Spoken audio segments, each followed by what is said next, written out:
This is the Menopause Movement Podcast. I'm your host, Dr. Michelle Gordon. Now, here at the Menopause Movement, we've surveyed over 50,000 menopausal women. And through this, we've discovered that the number one cause of menopausal suffering for our clients is weight gain. Now, you've said things like, how do I lose the menobelly? I don't recognize myself anymore. How can I get me back? When menopause hit me out of the blue, I had no idea what was happening. And when I gained about 50 pounds overnight, I hated what I saw in the mirror. The menopause movement exists to provide world-class transformational education to women who are suffering from the symptoms and effects of menopause. And we're here to give you the education you need to get your life back. We want menopause to be the best time of your life. I mean, it is for me, and I want that for you. After years of trial and error, I finally cracked the code with my menopause weight. And now I want to share with you how I did it. I realized that what helped me the most was a challenge. So we've created a challenge for you to help you lose your menobelly. Simply go to menopausemovement.com/challenge to sign up. I'll see you there. Hey, what's up, Menopod? Have you ever tried to do something that you were sure you could do, but then find out later it was just better to pay someone to do this for you? Well, that was my experience this week when I tried to shave my dog.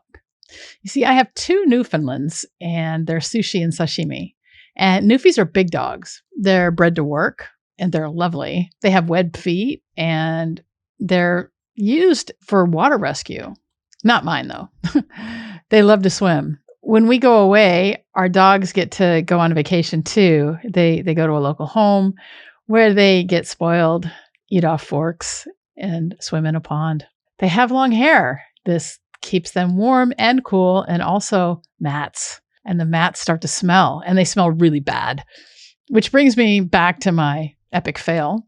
You see, we lost our groomer, and most groomers are full, but our dogs came back stinking to high heaven. So we did what any sensible person would do. We washed them. And that worked for sushi, but not for sashimi.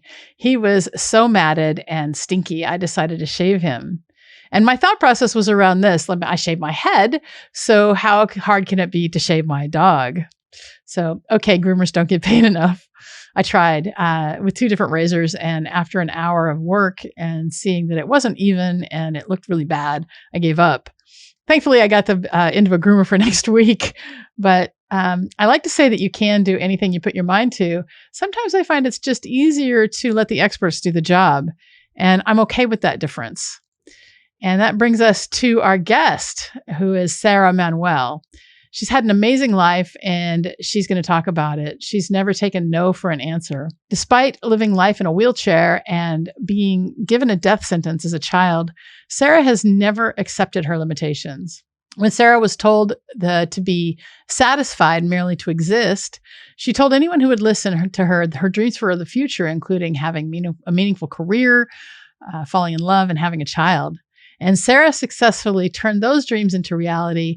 And now she has taken these hard-won lessons and teaches others how to envision the future of their dreams, discover their purpose, and turn their dreams into reality. During our podcast, we talk about Sarah's adversity throughout her life, and what it's like living with a disability, feeling lost and unfulfilled, trying to be someone else, what circumstances really are, celebrating birthdays, embracing purpose. Sarah's children's book, Differences Are Dynamite, it helps children find and celebrate differences between each other. And stay to the end to find out some simple questions to ask yourself about how to find your purpose. At the end of the episode, visit menopausemovement.com/podcast, where you can find the show notes plus the links to the books and resources mentioned in the episode. And if you enjoy this episode, make sure to leave a written review, like and subscribe on YouTube, and subscribe to the podcast wherever you get your podcasts, so you're always the first to know when each episode is released. Let me know what your biggest menopause struggle is. I really do want to know. Tell me on Instagram at Dr. Michelle Gordon or on Facebook at Dr. Michelle Gordon. And thanks again for being a part of the Menopod. Now, let's get to Sarah.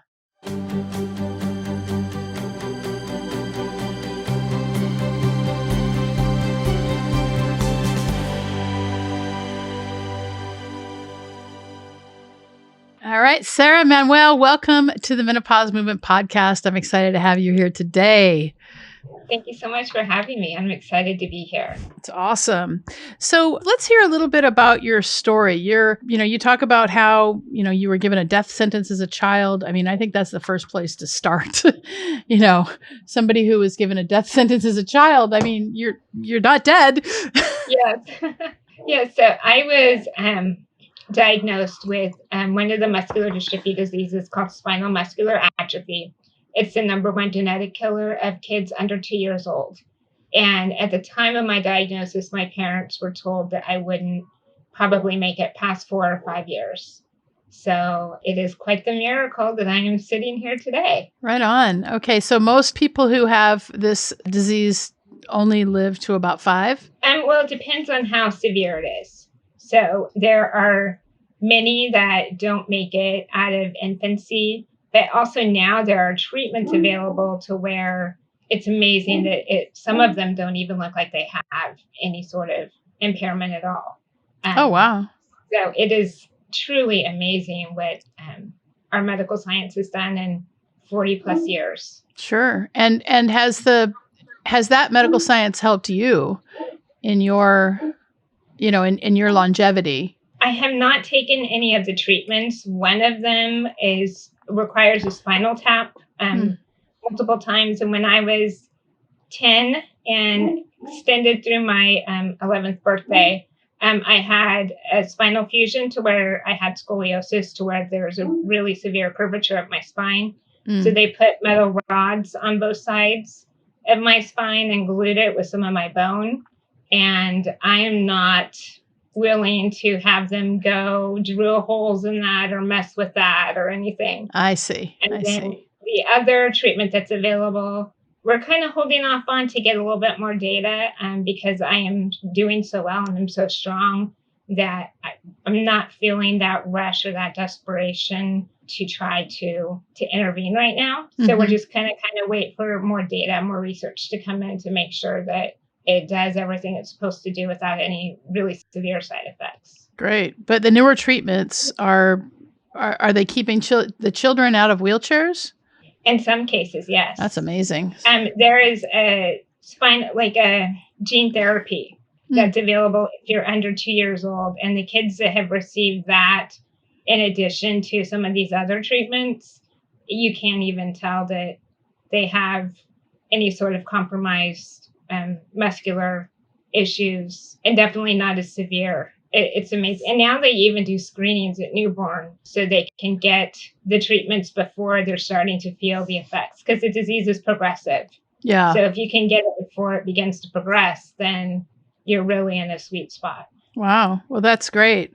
But you're kind of arrested, right? You're not still progressing? No, it's always progressing. I haven't seen much progression, but when I see someone who hasn't seen me for a while, they can tell, because it's so minimal that I don't really pick up on it too much. Like, I know that there are things I used to be able to do that I can't do now. But for the most part, my day-to-day life isn't that impacted by my progression at this point. So I think that's really important to think. So you're having, these small progressions, right? And you don't recognize them as they happen, but they're cumulative. And over time, you're seeing that you can't do things as much. And I think that this is an opportunity for us to talk about the power of 1%. And we turn it around, right? I mean, for you, it's like 1% maybe worse. But if what you were trying to do is get 1% better, it doesn't feel like anything. And just like you're talking about how your progression doesn't feel like anything, it's the same thing. And when we want to get better, if we can accept 1% improvements, 1% improvements are then cumulative. And I found that for me, like I'm a fitness enthusiast. I like to run. And when I first started running, I could run for a minute. And then my heart rate was like 180. And now I can run for, 30, 40 minutes and my heart rate stays below 160. So it's a cumulative kind of thing. And just like anything else that we're trying to get better at, if we can improve 1%, that stacks on it. And then you get what feels like an exponential improvement. So I just thought that was a really good way to kind of capitalize on what's happening. So yeah, and I experienced that. I had pancreatitis like 15 years ago, And of course, when I get something, it gets me good. So then it formed an abscess in my stomach, and then the abscess ruptured. So I was going septic, and I was on so many IV antibiotics and everything for a few weeks. I knew I felt crummy, but I didn't realize how bad I felt until I started to feel better. Oh, So kind of the same idea. Like you don't really know how bad you are in a situation until you start to get your way out of it a little bit. I mean, I'm just kind of blown away by what you just said, because when we're stuck in something, when we're feeling really crappy and we're in a funk, it isn't until we start to unfunk ourselves that we start to realize that, oh my God, I don't have to feel this way and I can feel better and all the things. So yeah, and you don't know how bad you were feeling until you start to feel better. And it's just kind of this spiral. So let's talk a little bit about what your childhood was like when you were growing up as someone who is disabled. Were you in a wheelchair like your whole childhood? I was in a little umbrella stroller until I turned 4. I got my first push wheelchair. And then I got my first power wheelchair when I was like 7 years old in second grade. All right. And so what was that like being in, where did you grow up? I grew up in Northern California in a very rural area. There's rice fields on one side and walnut and almond orchards on the other. California feeds the country. It's very small. Yeah. Yes, it does. So what was that like? I mean, to be different, to be the only kid in a wheelchair growing up?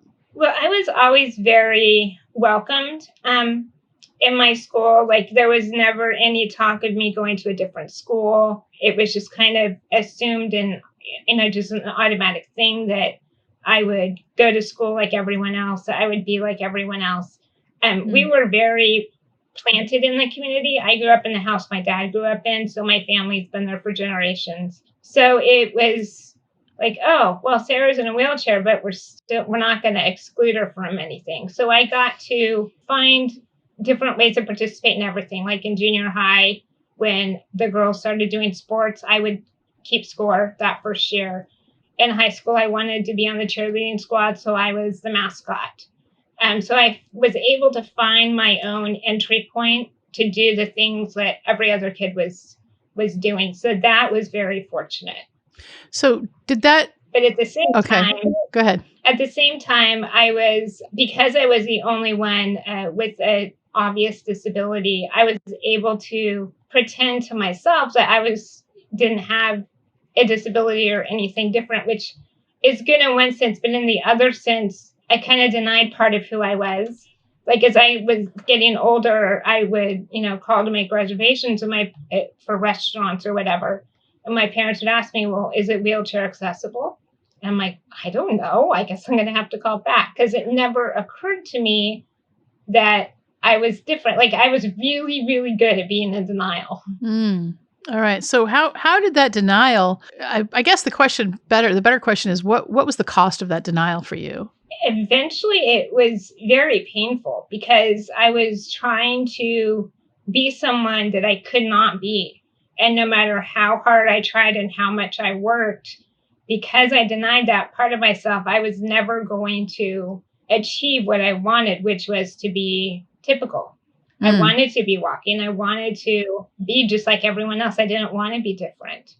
So I set myself up to, have lots of pain and suffering trying to be someone I wasn't and would never be. So a lot of energy, right? You spent a lot of energy trying to be someone else. A lot of time, a lot of energy. Right. And was there an ultimate cost for that? Did you have any sort of a breakdown or like, did it affect your mental health?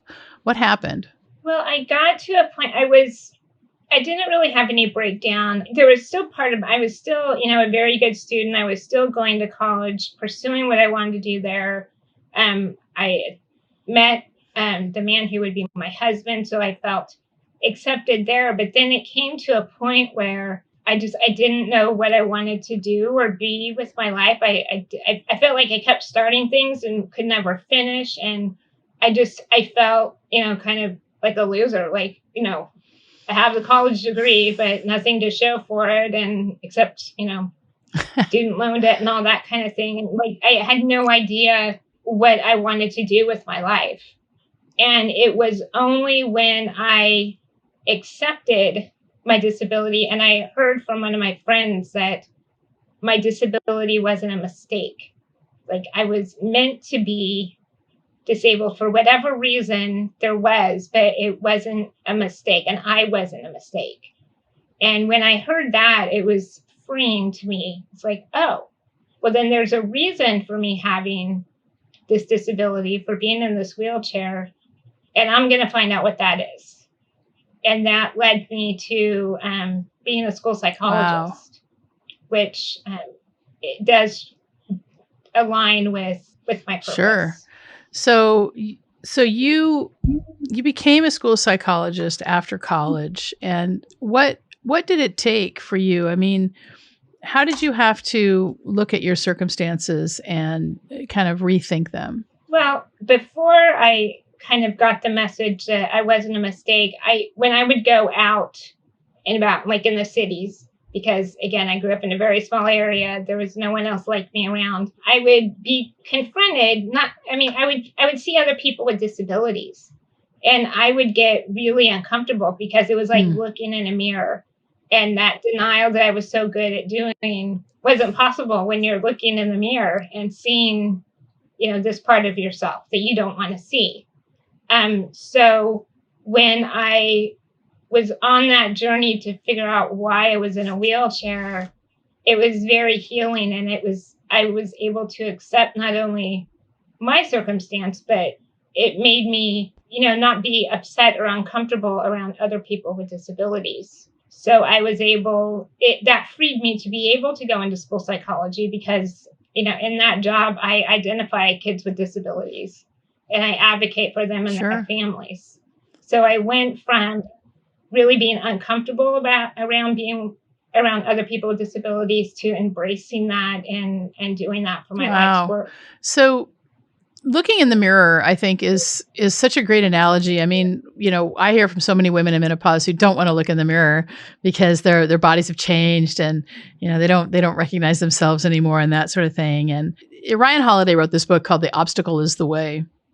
And it's really basically about how to get past whatever thing it is that's keeping you from getting where you want to go. And I recommend that everyone read it. It's really about the Stoics and how when you move toward the obstacle, which in your case was your disability, and in my case was my body image, you can get past it, but it takes work and perseverance and acceptance. I think more than anything else, there's a big piece of acceptance that's required. So do you help kids who are maybe, trying to grapple with their own disability, to accept themselves? Yeah, there's definitely a part of that because we teach them how to advocate for themselves, how to express to their teachers and eventually their employers what they need to be successful. And they have to know themselves well enough to be able to do that and to feel comfortable with doing that. And beyond that, I have also found that everyone has differences. It's not just those with disabilities, it's everyone. And that we were given those differences for a reason. And I truly feel that our purpose lies in that side of ourselves that we try to deny or hide or downplay to make other people, not only ourselves, but to make other people less uncomfortable. And notice I didn't say to make them comfortable, because I think if you're denying part of yourself and downplaying it, no one's going to be comfortable, the people around you or yourself.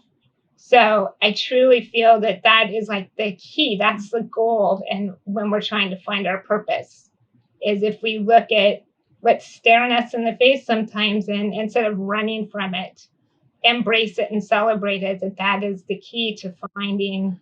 I think that's purpose. So important to, embrace it and run toward it. That's really great. So let's talk a little bit about how different isn't bad. It's just different. Yeah, I think society kind of sets up these rules that if you are different in any way, that's a negative thing. And I don't think it's either negative or positive. I think it just is what it is.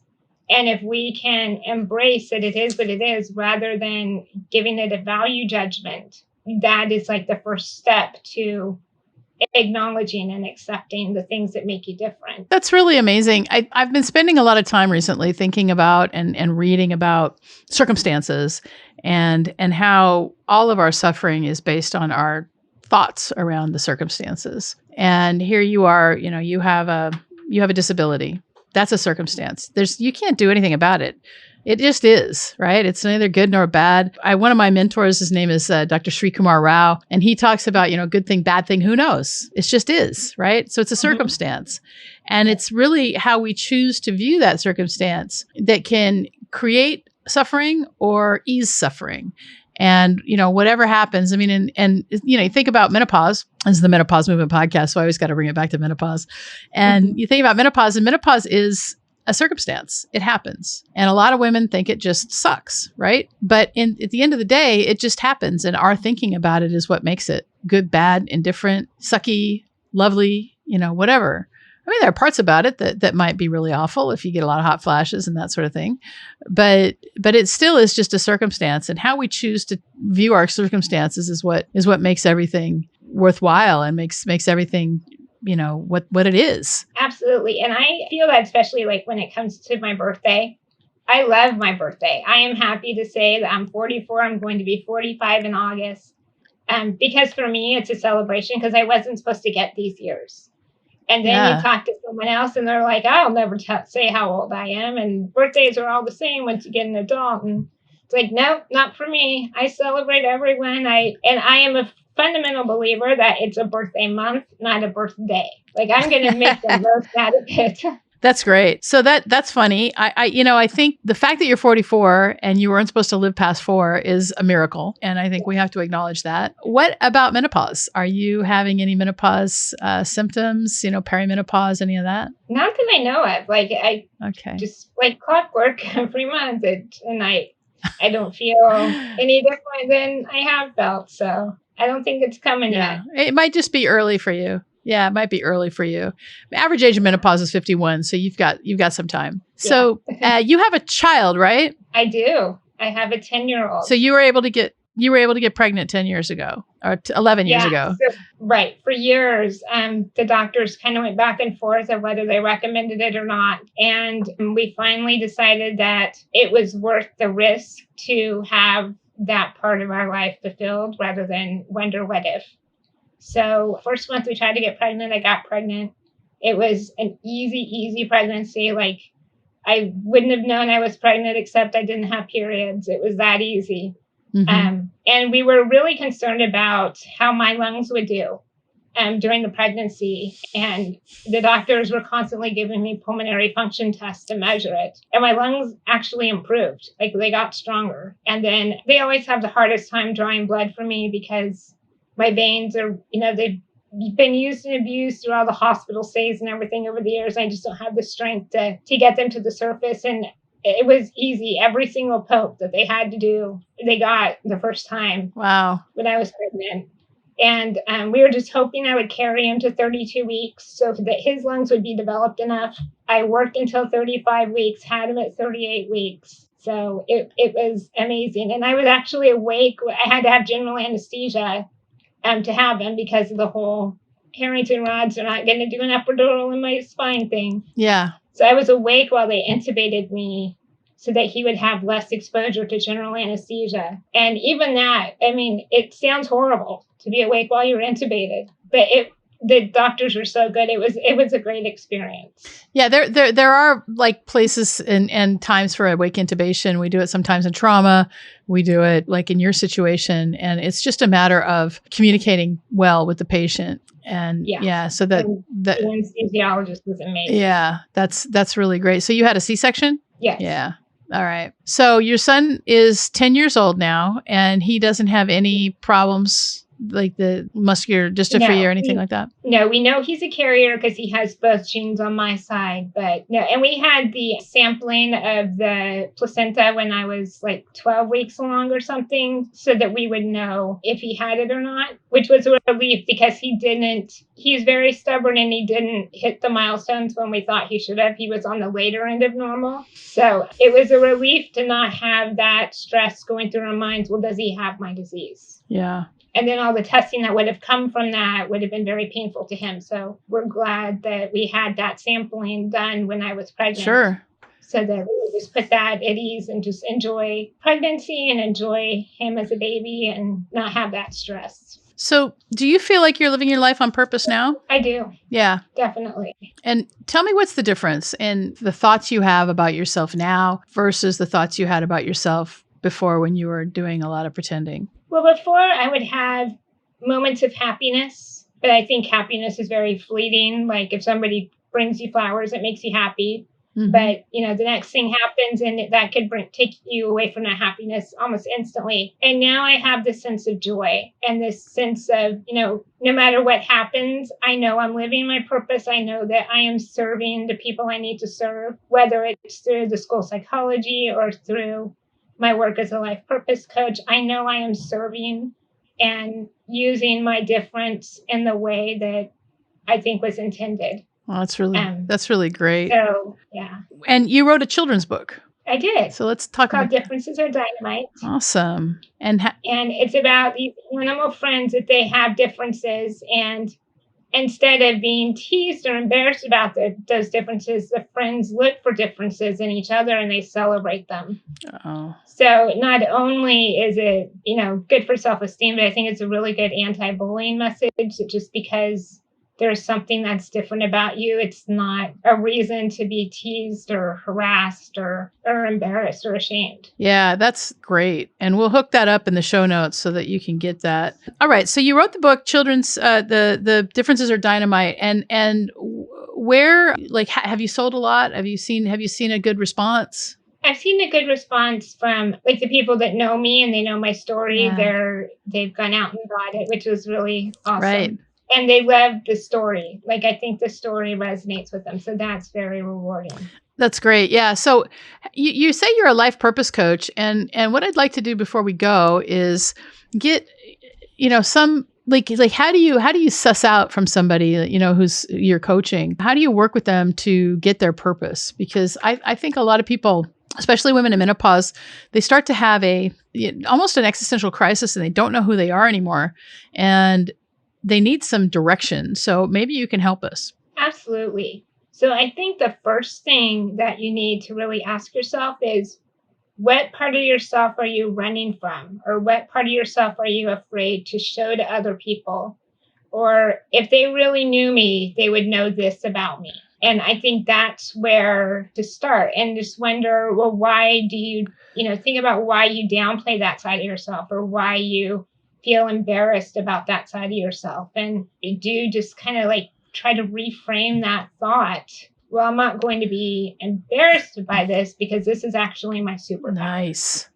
And this is what makes me special and unique. And I was given this for a reason, and I'm going to figure it out and help others by figuring That's it cool. out. And what about looking at, I used to hide behind the fact that I'm super direct. Right?